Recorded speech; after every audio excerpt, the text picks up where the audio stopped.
আসসালামু আলাইকুম রহমতুল্লাহি ওয়া বারাকাতুহু। সম্মানিত প্রিয় মুসলিম ভাই ও বোনেরা, আর ইসলামী টিভির পক্ষ থেকে সকলকে জানাই আন্তরিক মোবারকবাদ।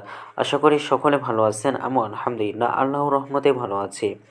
আজকে আপনাদের মাঝে আলোচনা করব যে দোয়া পড়লে আল্লাহ তাআলা ঘর বাড়ি হেফাজতে রাখবেন। চলুন আমরা জেনে নিই।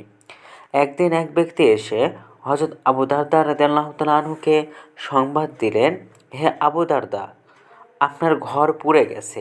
হযরত আবু দারদা রাদিয়াল্লাহু তাআলা আনহু বলেন, আমার ঘর পুড়েনি। একটু পরে আরেক ব্যক্তি এসে বললেন, হে আবু দারদা, আগুন ধরেছিল, কিন্তু আপনার ঘরের কাছে আসার সঙ্গে সঙ্গেই আগুন নিভে গেছে। এই সংবাদ শুনে হযরত আবু দারদা রাদিয়াল্লাহু তাআলা আনহু বললেন, আমি জানতাম যে আল্লাহ তাআলা আমার সাথে এমন করবেন না। একথা শুনে সংবাদদাতা আশ্চর্যান্বিত হয়ে বললেন, হে আবু দারদা, আপনি কি করে জানলেন যে আপনার ঘর জ্বলেনি, এবং আপনি কিভাবে বললেন যে অবশ্যই আমি জানতাম যে আল্লাহ তাআলা আমার সাথে এমন করবেন না? হযরত আবু দারদা রাদিয়াল্লাহু তাআলা আনহু বললেন, এমন কিছু বাক্য আমি রাসূলুল্লাহ সাল্লাল্লাহু আলাইহি সাল্লাম থেকে শুনেছি। তিনি বলেছেন, যে ব্যক্তি এই বাক্যগুলো সকালে পাঠ করবে, সন্ধ্যা পর্যন্ত যে কোনো বিপদ আপদে পড়বে না। একই সঙ্গে যে ব্যক্তি সন্ধ্যায় পড়বে, সকাল পর্যন্ত যে কোনো বিপদ আপদে পড়বে না। আজ আমি এই দোয়াটি পড়ে ঘর থেকে বের হয়েছি, সুতরাং আমার এই ঘর পুড়তে পারে না। দোয়াটি হলো, আল্লাহুম্মা আনতা রব্বি লা ইলাহা ইল্লা আনতা আলাইকা তাওয়াক্কালতু ওয়া আনতা রব্বুল আরশিল আযীম মা শা আল্লাহু কানা ওয়া মা লাম ইয়াশাক লাম ইয়াকুন লা হাওলা ওয়ালা কুওয়াতা ইল্লা বিল্লাহ।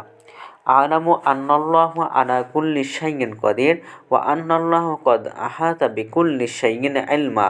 আল্লাহুম্মা ইন্নী আউযু বিকা মিন শাররি নাফসি ওয়া মিন শাররি কুল্লি দাব্বাতিন আনতা আখিযু বিনাসিয়াতিহা ইন্না রব্বি আলা সিরাতিম মুস্তাকিম।